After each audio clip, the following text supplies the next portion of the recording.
Tonight on CFTK-TV News, the Junior All-Native Tournament is happening soon. Some investors are said to have broken some house buying related rules, and a 19-year-old could face charges for a reckless stunt. Northwest BC's only television news team. We are CFTK-TV News. Good evening, I'm Cale Maslin, and here's what's making the news in the Northwest and beyond for today. After the recent completion of the ever-popular all-native basketball tournament last month, the version of it with younger players is nearing its start date.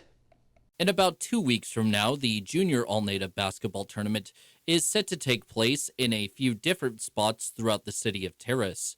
The tourney starts on March 18th and will last until March 22nd, and unlike the All-Native Tournament that took place throughout February in Prince Rupert, this upcoming version of the tourney will only consist of boys and girls between the ages of 13 and 17.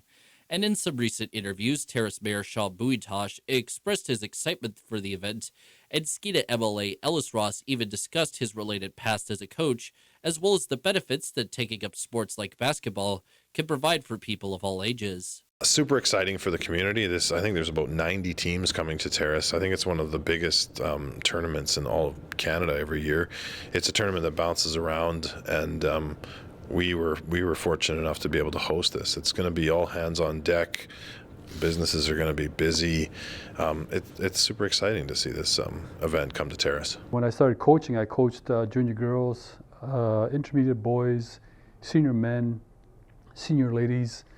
And I did it as a way to not only teach basketball and sports, but also teach, the good way to a life. How to stay away from drugs, how to stay away from alcohol, how to do good in school. And use this as a lesson going forward in terms of the discipline that you need to succeed in sports is the same kind of discipline that you need in life.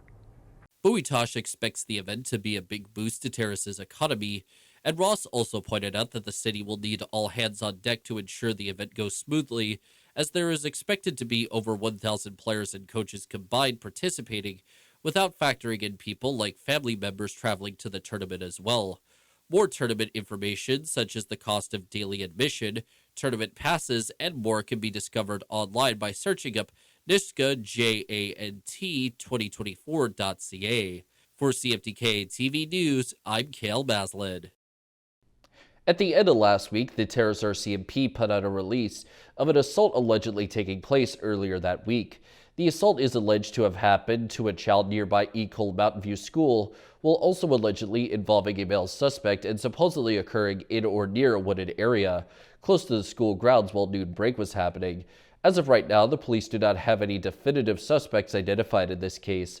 The Terrace RCMP are seeking public help to find out if there was anyone suspicious in that area between February 26th and 29th, and are asking people to call 250-638-7400 if they know anything. The city of Prince Rupert has said that 19 eagles died after someone dumped an unknown substance at a local landfill back on March 1st. The city said they're investigating and trying to identify the substance while the cleanup began the day of its discovery. Prince Rupert also hired an environmental consultant to identify the substance, while also saying that the 19 eagles who died was a devastating outcome felt deeply by staff. The city said it's working with the Provincial Environment Ministry and Environment Canada to avoid a similar future tragedy, and also reworking an awareness campaign to warn of the dangers of dumping certain substances.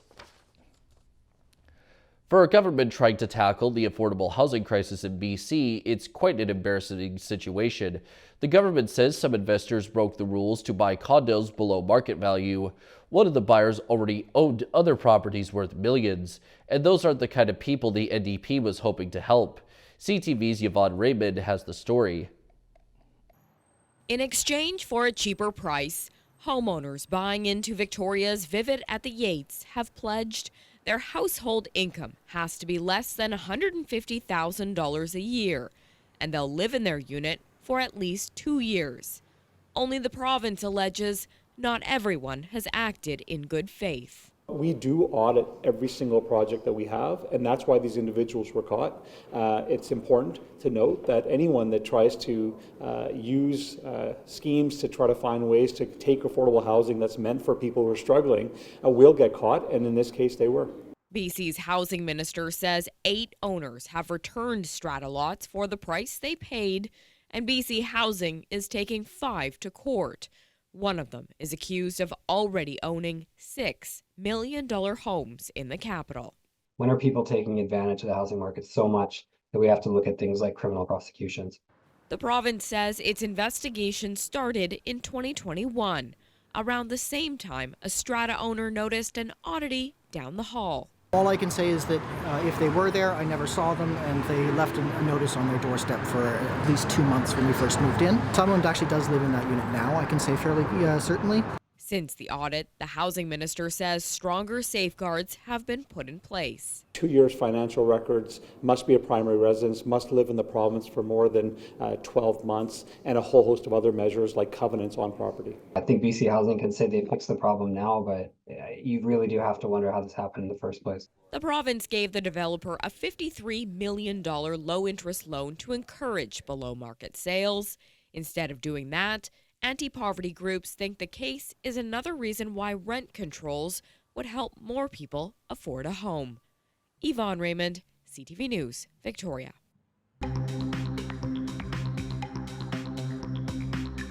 Coming up next, frustration is growing over a Victoria police scandal. Welcome back. There is growing frustration about how the Victoria Police Board is handling a scandal that unraveled a major investigation. A former board member has filed a complaint about alleged corruption within the force, and he says the Victoria and Esquimalt Police Boards are being too secretive. CTV's Anna McMillan explains. The success of this operation is... Publicly, it was a landmark drug bust. Privately, the prosecution fell to pieces when Vic PD's cover-up of an allegedly corrupt officer's involvement in the case came to light. The Project Juliet, a $30 million drug bust collapse, it's not something that should be handled in private. Former Victoria and Esquimalt Police Board member Paul Schachter fears that's exactly what's happening. The retired lawyer filed a complaint against the department and is frustrated board members determined how to respond to it during a private committee meeting this morning. The public's entitled to hear what each individual member of the police board thinks of how this complaint should be investigated. Board co-chair Barb Desjardins says Schachter's complaint, which targets leadership and policy failures, will be investigated by an undisclosed third party. We are taking this very seriously, and as such, it's really important to make sure that this investigation is able to occur in an appropriate manner. She says there are confidentiality concerns because the complaint is tied to a misconduct investigation against an officer involved in the alleged cover-up. People really don't want their actions subject to public scrutiny. That it's so much easier to have discussions if you don't think anybody is watching you. BC's former Solicitor General says there are often privacy considerations during a probe like this, but once it's done, they need to get that out to the public because they're there to serve the public. The board co-chair says that will be the case and notes today's decision to pursue an external investigation will be shared at a public board meeting in 2 weeks. We will ensure that a full and proper investigation occurs on his service and policy complaint. Transparency and accountability, that's going to build integrity, that's going to build trust. 2 things the department needs to earn back. Anna McMillan, CTV News, Victoria. Now to a reckless stunt in a popular Metro Vancouver park. An 18-year-old intentionally drove a car down a boat ramp right into Bird Inlet. Now he could face criminal charges and financial penalties for his attempt at fame that was streamed live. CTV's Shannon Patterson now on why he did it. With help from some fishermen, a tow truck driver pulls a Honda Civic out of Burrard Inlet at Port Moody's Rocky Point Park. My day started at 6 o'clock this morning to come and check on the car, first of all, to hopefully it didn't move on us. It was put in last night. What the The sedan was intentionally driven off the boat ramp into the water Monday night by a local follower of a popular American live streamer who promised him thousands of dollars. It's a stunt. It's designed to try and get more views, more clicks, and the person's incentivized by money. When the cops tell you that this was done for like social media purposes, I was shocked. But at the same time, I'm not shocked. You know what I mean? Kids will do anything for a buck, and social media is a huge influence on today's kids. As several young people watched the car slowly sink, who's involved with this? The live stream captured Port Moody police pulling up to the boat ramp. We received that information real time, and we were able to arrive on scene within moments after the vehicle had gone into the water. Police detained the 19-year-old driver who could face criminal charges. We're examining charges including mischief, preventing lawful use and enjoyment of a specific area like the boat launch here. We're also looking at the charge of dangerous operation of motor vehicle, as the public was put at risk potentially in this incident. The driver may also have to pay for the complicated tow, and because the car left an oil slick in the water, an environmental cleanup. It certainly is concerning to see what people will do and give up to have some sort of moment of fame. The reality of it is this person's probably out their vehicle. They may or may not get any money, but they did get the notoriety. And for some people, the notoriety in that space is worth a lot more than the cash promised. The stunt left the tow truck driver shaking his head. What was he thinking? It boggles my mind. I like to do fun stuff too, but come on, really? It's a little absurd. Shannon Patterson, CTV News, Port Moody. Turning to tonight's weather, the North Coast is supposed to deal with at least a chance of showers at a low around 2 degrees. The Terrace-Kitimat area will see periods of snow plus a low of -4 degrees, and the area recently got a winter storm warning. And the Bulkley Valley and Lakes District should get a chance of flurries and a low down at -14 degrees. On the North Coast, the upcoming week will see basically just rain and clouds at a high between 7 and 5 degrees. In the Terrace-Kitimat area, their week should be made up of flurries, snow, and rain, with the high shifting from 0 to 5 degrees. And in the Bulkley Valley and Lakes District, the week for them will consist of snow, clouds, rain, and flurries, while the high bounces from 0 to 5 degrees as well. Checking out the highways now, visit Drive BC for the latest and up-to-date conditions, and as always, drive safe out there. On Highway 16, there is slippery sections, utility work, bridge maintenance, vehicle recovery, and a new traffic signal being installed. Plus, the Usk Ferry is out of service and the cable car is in effect. Highway 118 has some slippery sections too. Highway 37 has slippery sections while also having shoulder maintenance. 37A has more slippery sections, some other slippery sections on the Nishka Highway, and the Telegraph Creek Road has slippery sections of its own. And this is what the roads were looking like this afternoon around the region from the view of the province's highway cams.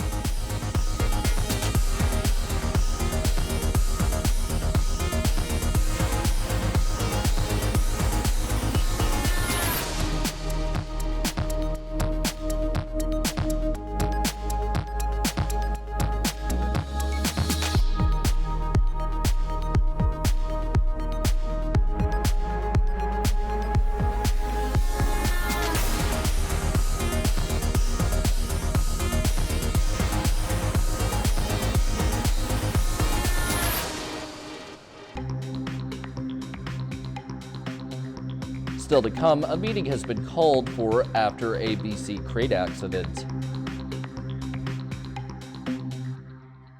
Welcome back. BC's watchdog for workplace safety has called a meeting with stakeholders following yet another crane accident.